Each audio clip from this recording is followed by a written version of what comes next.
নমস্কার বন্ধুরা, সবাইকে শুভরাত্রি জানিয়ে আজকের ভিডিও শুরু করলাম। তো যাই হোক, হঠাৎ করে মনে যেটা চায় সেটা করতে পারলে ভালোই লাগে। তো আজকে বেশ অনেকটাই রাত, এখন প্রায় 11টা বাজে। তো ঘরে যা টুকটাক ছিল, মোটামুটি অনেক কিছুই ছিল, সেগুলো দিয়ে আমি চটপট করে ভাজা পিঠে সরঞ্জাম তৈরি করে ফেললাম। তো আপনাদের সাথে আগেও খাবারের কিছু ভিডিও আমি শেয়ার করেছি। তো আপনারা কে কতটা খাবার খেতে ভালোবাসেন ভাজা পিঠে টাইপের আর কি, আমি তো জানি না। তো যাই হোক, এদিকে তেল গরম হচ্ছে, এই যে, আর এইদিকে আমি বানিয়ে ফেলেছি এই যে পিঠের এই যে সরঞ্জাম। আমি এতে দিয়েছি হচ্ছে ময়দা, সুজি,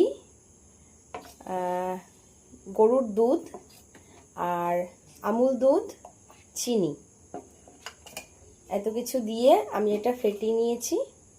ফেটানোর পরে বেশ এরকম হয়েছে। তো তারপরে যেটা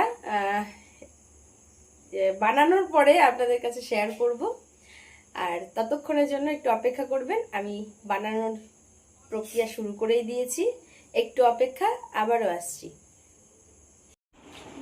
তো বন্ধুরা, আমি ভাজা পিঠে বানিয়ে নিয়ে চলে এসেছি, আর আপনারা সকলে আমাকে দেখলেই বুঝতে পারছেন, গরম তো ঘেমে গেছি এমন। তো এই ভাজা পিঠে, এই যে সবাইকে বিতরণ করার পরে এইটুকু আছে। তো আপনাদের এই খাবারটা বানিয়ে খাওয়ার জন্য অনুরোধ করছি। যা সব কিছু দিয়েছি এই রকম কিছু দিয়েই আপনারা পারবেন, এবং খুব টেস্টি হবে, এটা আমি কথা দিলাম আর কি। একবার বানিয়ে খাবেন। সকলকে গুড নাইট, শুভরাত্রি। সবাই সুস্থ থাকুন, বড়দের প্রণাম জানাই, ছোটদের অনেক ভালোবাসা জানিয়ে এই ভিডিও এখানেই শেষ করছি। নমস্কার।